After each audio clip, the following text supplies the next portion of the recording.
আসসালামু আলাইকুম everyone, welcome to Jui kitchen.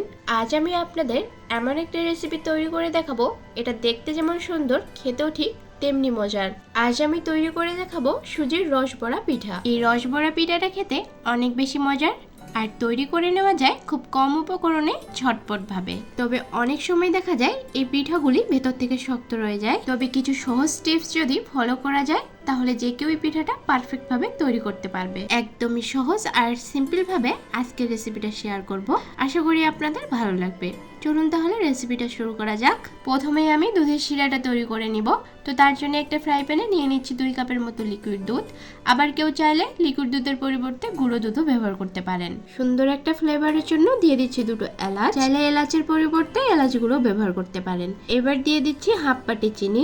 আমি আমার টেস্ট অনুযায়ী এখানে চিনিটা ব্যবহার করেছি, তবে আপনারা আপনাদের প্রয়োজন মতো চিনিটা ব্যবহার করবেন। দুধের শিরাটার সঙ্গে আমি সামান্য একটু ফুড কালার ব্যবহার করছি, তবে টোটালি এটা অপশনাল, শুধুমাত্র দেখতে সৌন্দর্যের জন্য আমি ফুড কালারটা দিয়েছি। ফুড কালারটা দেওয়ার পর এবার সব কিছুকে ভালোভাবে একসঙ্গে মিশিয়ে নিচ্ছি। দুধের এই শিরাটাকে জাল করে ঘন করে ফেলার কোনো প্রয়োজন নেই, কারণ যদি বেশি জাল করে ঘন করে ফেলা হয় তাহলে পিঠাগুলির মধ্যে ঢুকতে চাইবে না। আর শিরাটা যদি পিঠার ভিতরে না ঢুকতে পারে তাহলে পিঠাগুলি ভেতর থেকে শক্ত হবে। তাই পিঠাগুলি নরম তুলতুলে করার জন্য শিরাটাকে পারফেক্ট ভাবে তৈরি করতে হবে। দেখতেই পাচ্ছেন দুধের শিরাটার মধ্যে একটা বলক চলে আসছে। এখন চুলাটাকে অফ করে দুধের শিরাটাকে ঢেকে সাইডে রেখে দিব। পিঠাগুলি ভিজানোর জন্য এই শিরাটাকে একদমই গরম থাকতে হবে, তাই পিঠাগুলি দেওয়ার আগে শিরাটা যদি ঠান্ডা হয়ে যায় তাহলে আবারও একটু গরম করে নিতে হবে। এখন আমি পিঠার বাটারটা তৈরি করতে চলে যাচ্ছি। আমি একটা মিক্সিং বলে 3টা রুম টেম্পারেচারে থাকা ডিম নিয়ে নিচ্ছি। আপনাদের ডিমগুলো যদি ফ্রিজের মধ্যে থাকে তাহলে 30 মিনিট আগে বের করে তারপরে ব্যবহার করবেন। এরপর এখানে দিয়ে দিচ্ছি 1/4 টিস্পুন লবণ, খুব সামান্য একটু এলাচের গুঁড়ো দিয়ে দিচ্ছি, তবে আপনারা চাইলে এলাচের গুঁড়োর পরিবর্তে ভ্যানিলা এসেন্সও ব্যবহার করতে পারেন। এখানে আর কিছুই দিব না। এবার ডিমগুলোকে খুব ভালোভাবে ফেটিয়ে নিব। এই ডিমের ফেটানো কাজটা কিন্তু একটু সময় নিয়ে করতে হবে। ডিমটা যত ভালো ফেটানো হবে সুজির পিঠাগুলি তত ভালো সফট হবে। প্রায় 2 থেকে 3 মিনিটের মতো ডিমগুলোকে খুব ভালোভাবে আমি ফেটিয়ে নিয়েছি। ডিমগুলোর মধ্যে আর কোনো লাম্পস নেই, খুব ভালোভাবে ফেটানো হয়ে গেছে। এখন এখানে আমি 1 বাটি সুজি নিয়েছি। সুজিটাকে আমি ভেজে নেইনি, প্যাকেটে যেভাবে ছিল সেইভাবেই নিয়েছি। আর এই সুজিগুলোকে আমি একবারই দিব না, অল্প অল্প করে দেব আর মেশাতে থাকবো। একসঙ্গে বেশি সুজি দিয়ে ফেললে এই বাটারটা ঘন হয়ে যেতে পারে, আর বাটারটা যদি একবারই ঘন হয়ে যায় তাহলে পিঠাগুলি আর ফুলে উঠবে না। তাই অল্প অল্প করে সুজি মেশাবো আর নাড়তে থাকবো। আমার এই বাটারটির মধ্যে আর কোনো সুজির প্রয়োজন নেই। এখন এই বাটারটিকে কিছুক্ষণ ভালোভাবে ফেটিয়ে নিব।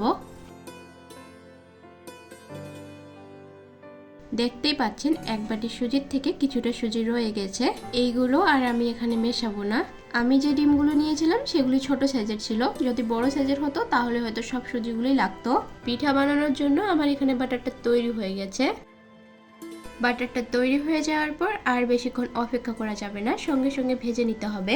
আমি চুলায় আগে থেকেই একটা প্যান বসিয়ে মিডিয়াম আঁচে তেলটাকে গরম করে নিয়েছি, তবে তেলটাকে একেবারে গরম করে ফেলা যাবে না। হালকা একটু গরম হয়ে আসলে আমি চামচের সাহায্যে বাটারটাকে দিয়ে দিচ্ছি। বাটারটা দেওয়ার সঙ্গে সঙ্গে যদি তেলের উপর ভেসে আসে তাহলে বুঝতে হবে তেলটা পারফেক্ট ভাবে গরম হয়েছে। পিঠাগুলি নরম হওয়ার জন্য আর গল হওয়ার জন্য তেলটাকে ঠিকঠাক ভাবে গরম হতে হবে।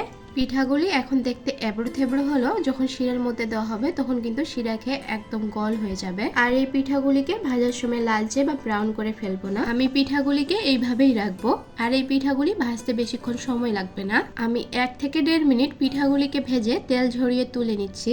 তেল ঝরিয়ে তুলে নেওয়ার পর আর বেশিক্ষণ দেরি করা যাবে না, সঙ্গে সঙ্গে কিন্তু গরম শিরার মধ্যে দিয়ে দিতে হবে। আমার এই শিরাটা কিছুটা ঠান্ডা হয়ে গিয়েছিল, তাই আবারও একটু গরম করে নিচ্ছি। আর গরম শিরার মধ্যে একদম গরম পিঠাগুলো দিয়ে দিচ্ছি। ছোট ছোট এই টিপসগুলো ফলো করলে আপনাদের রসবড়াও হবে পারফেক্ট, আর রসবড়া বানাতে গিয়ে কোনো সমস্যায় পড়তে হবে না।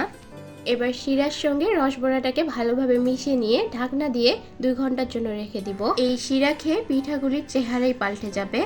2 ঘন্টা পর আমি ঢাকনাটা সরিয়ে নিলাম, আর দেখতেই পাচ্ছেন শিরাগুলি একদমই টেনে গেছে। শিরাগুলি খেয়ে পিঠাগুলির একদমই চেহারাই পাল্টে গেছে। এখন এই পিঠাগুলিকে আমি পরিবেশন করে নিচ্ছি, তবে আপনারা চাইলে ফ্রিজে রেখে ঠান্ডা করে পরিবেশন করতে পারেন।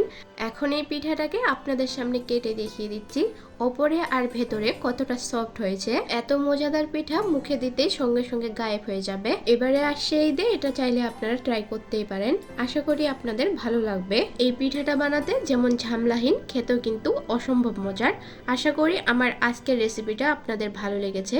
আর ভালো লাগলে অবশ্যই আমার চ্যানেলটিকে সাবস্ক্রাইব করে বেল আইকনটি অন করে নেবেন, যাতে করে পরবর্তী ভিডিওগুলি সবার আগে আপনার কাছে পৌঁছে যায়। আজকে তাহলে এই পর্যন্তই। সবাই অনেক ভালো থাকবেন, সুস্থ থাকবেন। আল্লাহ হাফেজ।